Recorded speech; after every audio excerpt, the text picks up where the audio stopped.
बहुत समय पहले की बात है। एक गांव में राजू और अंश नाम के दो व्यक्ति रहते थे। दोनों घनिष्ठ मित्र थे। राजू धनवान था, परंतु अंश उसकी तरह संपन्न नहीं था। वो मधुमक्खियों को पालकर अपने परिवार का जीवन निर्वाह करता था। उसका स्वभाव बहुत अच्छा था। वो सबके साथ मिलजुल कर रहता था। दोनों मित्र यरूशलेम जाना चाहते थे। कई बार जाने का कार्यक्रम बनाया गया, लेकिन किसी वजह से राजू को कार्यक्रम स्थगित करना पड़ता था। इस प्रकार कई वर्ष बीत गए। आखिरकार एक बार दोनों ने दिन निश्चित किया और यात्रा पर निकल पड़े। यात्रा पर जाते समय राजू ने अपने साथ बहुत सारा धन ले लिया, परंतु अंश ने उतना ही धन ले जाना उचित समझा जितना यात्रा के लिए आवश्यक था। यात्रा पर जाने से पहले राजू ने अपने पुत्र को प्रत्येक कार्य के लिए निश्चित आदेश दिए, जबकि अंश ने घर के मामलों की ओर कोई ध्यान नहीं दिया। वो निश्चिंत होकर तीर्थ यात्रा के लिए चल पड़ा। राजू के मन में शांति न थी। उसे अपने व्यवसाय और घर की चिंता खाई जा रही थी। इसी चिंता को मन में लिए वो घर से चल पड़ा। तीर्थ यात्रा भी उसके लिए एक कार्य ही था। चलते चलते दोनों एक गांव में पहुंचे। उस गांव में अनावृष्टि से हाहाकार मचा हुआ था। लोग भूख से मर रहे थे। रात बिताने के लिए दोनों मित्रों को कोई उचित जगह नहीं मिली, तो वे पास ही एक झोंपड़ी की ओर चल दिए। उन्होंने झोंपड़ी का द्वार खटखटाया, पर किसी ने द्वार नहीं खोला। झोंपड़ी के अंदर से करहाने की आवाजें आ रही थी। अंश ने आगे बढ़कर द्वार को धकेला तो वो खुल गया। झोंपड़ी के अंदर का दृश्य रोंगटे खड़े कर देने वाला था। उसके अंदर दुर्गंध फैली हुई थी। एक स्त्री भूमि पर पड़ी थी। उन्हें देखकर वो स्त्री बोली, आप कौन हैं? क्या चाहते हैं? हमारे यहाँ कुछ भी नहीं है। तभी एक बच्चा आया और बोल उठा, बाबा, हम भूखे हैं, हमें कुछ खाने को दो। एक व्यक्ति लड़खड़ाता हुआ आया और गिर पड़ा। वो बोला, हम भूख और रोग से मर रहे हैं, कृपया हमारी मदद कीजिए। अंश ने अपना थैला खोला और उसमें से रोटी निकालकर लड़के को दी। लड़का क्षण भर में ही रोटी गटक गया। उसने थैले से कुछ और रोटियां निकालकर स्त्री और पुरुष को भी दी। फिर पास के कुएं से पानी लाकर उन्हें पिलाया। राजू को ये सब पसंद नहीं आया। वो झोंपड़ी के बाहर ही बैठा रहा।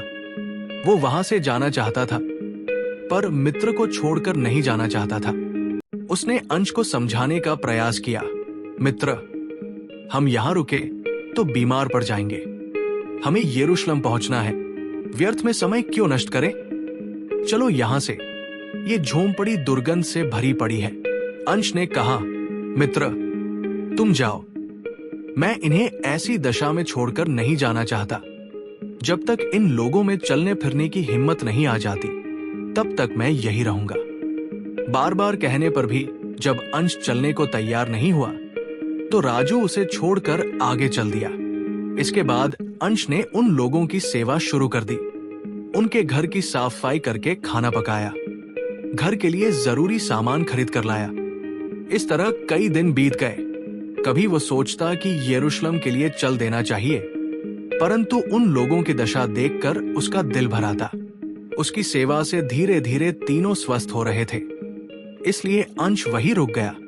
उसने उन लोगों के लिए एक गाय, खेत में बोने के लिए बीज और अगली फसल तक के लिए अनाज खरीद कर रख दिया। जब वे लोग बिल्कुल ठीक हो गए, तो एक रात बिना किसी से कुछ बताए वो चुपचाप वहां से चल दिया। उसके सारे रुपए समाप्त हो गए थे, इसलिए वो यरूशलेम जाने की बजाय घर की ओर चल दिया। वो घर पहुंचा तो उसे देखकर परिवार के सदस्य प्रसन्न हो गए। उन्होंने पूछा, आप यरूशलेम हो आए? राजू कहाँ है?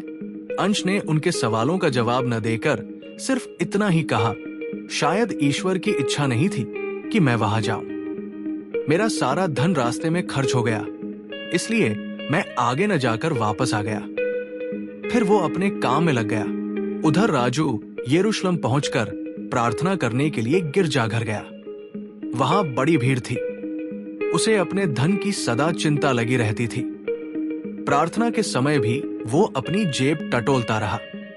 उसे डर था कि कहीं उसका धन चोरी न हो जाए। इस चिंता में वो प्रार्थना भी सही से नहीं कर पा रहा था। गिरजाघर में काफी भीड़ थी। गिरजाघर के भीतरी भाग में दीप जल रहे थे। किसी भी तीर्थयात्री को वहां जाने की अनुमति न थी, परंतु दीपकों के पीछे एक अद्भुत दृश्य ने राजू को आश्चर्यचकित कर दिया। उसे उस प्रकाश के बीच एक व्यक्ति की झलक दिखाई दी जो बिल्कुल अंश की तरह था। वो सोच में पड़ गया कि अंश वहां कैसे पहुंच सकता है। अपने मित्र को वहां देखकर उसे बड़ी प्रसन्नता हुई। वो सोचने लगा कि अंश कितना भाग्यशाली है जो उसे गिरजाघर के भीतरी भाग में जाने की अनुमति मिल गई। मैं भी उसकी मदद से वहां पहुंच सकता हूं। जब प्रार्थना समाप्त हुई तो भीड़ बाहर जाने लगी। राजू भी भीड़ के आगे आगे चल दिया। बाहर आकर उसने अंश का इंतजार किया, पर अंश नहीं आया। दूसरे और तीसरे दिन भी यही हुआ। इस घटना से राजू बहुत हैरान था। उसे कुछ समझ में नहीं आ रहा था। चौथे दिन राजू घर की ओर चल दिया। रास्ते में वो उसी गांव में पहुंचा जहां अंश झोंपड़ी में परेशान लोगों की मदद के लिए रुका था। उसने झोंपड़ी के द्वार पर दस्तक दी। बुढ़िया ने दरवाजा खोला और स्वागत करते हुए बोली, आइए, हमारे साथ ठहरिए और भोजन कीजिए।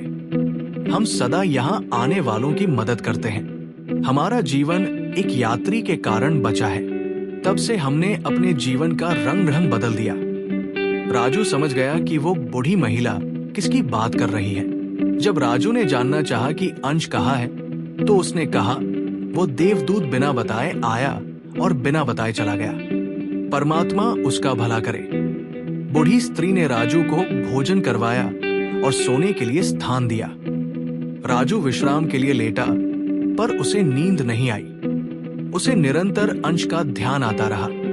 उसे ऐसा लगने लगा कि शायद ईश्वर ने उसकी तीर्थयात्रा स्वीकार नहीं की और अंश की तीर्थयात्रा अवश्य ही स्वीकार हुई है। सुबह वो अपने गांव की ओर चल दिया और वहां पहुंचकर सबसे पहले अंश से मिला। अंश उस समय अपनी मधुमक्खियों की देखभाल कर रहा था। राजू को देखकर उसने प्रसन्नता से उसका स्वागत किया और कहा, आशा है कि तुम यरूशलेम की यात्रा सकुशल पूरी कराए होगे।